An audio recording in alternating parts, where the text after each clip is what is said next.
Hi అండి. ఈరోజు మా దోస్తులు అందరమే గోగట్టికి స్నానానికి వచ్చాం. చూడండి, చాలా రోజుల తర్వాత వచ్చాం. చిన్నప్పుడు చాలా బాగా చేసేవాళ్ళు స్నానంలో. ఇక్కడ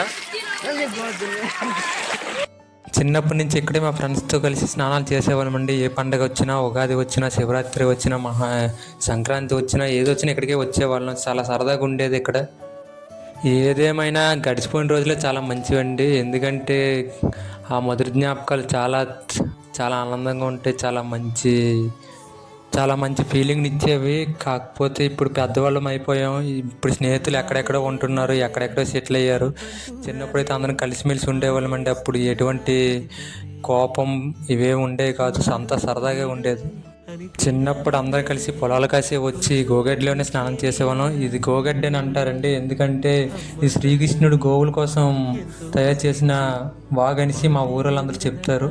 ఎంత వేసవి వచ్చినా కూడా ఈ నది ఎండిపోదండి. ఎప్పుడు కూడా నీరు ప్రవహిస్తూనే ఉంటుంది. మరి ఎక్కడి నుంచి నీరు వస్తుందో కూడా ఇప్పటికీ మాకు తెలియదు. కాకపోతే చాలా హ్యాపీగా ఉంటుంది. ఇక్కడ స్నానం చేసినప్పుడల్లా అదో ఫీలింగ్ వస్తుందండి. ఎప్పటికీ మధురంగానే కనిపిస్తుంది.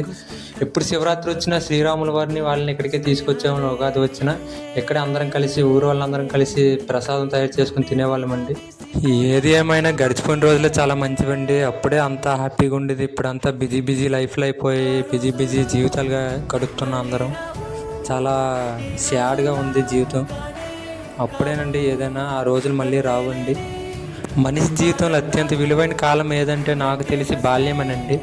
అప్పుడేనండి మనిషి ఎంత హ్యాపీగా ఉండాలో అంత హ్యాపీగా ఉంటాడు. నాకు తెలిసినంతవరకు అదేనండి మనకు దేవుడిచ్చిన అతిపెద్ద వరం. గడిచిపోయిన రోజులు తలుచుకుంటే బాధ వేస్తుంది, ఆనందం వేస్తుందండి. ఎందుకంటే అవి ఇప్పటికీ మనకు మొదటి జ్ఞాపకాలేనండి.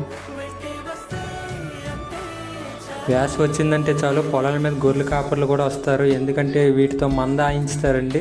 ఇది చాలా పురాతన కాలం నుండి మా పొలాల మీద జరుగుతూనే ఉంది. మీ ఊర్లో కూడా ఇలా జరుగుతుందని మేము అనుకుంటున్నాం. జరిగితే కామెంట్ చేయండి, లైక్ చేయండి, షేర్ చేయండి.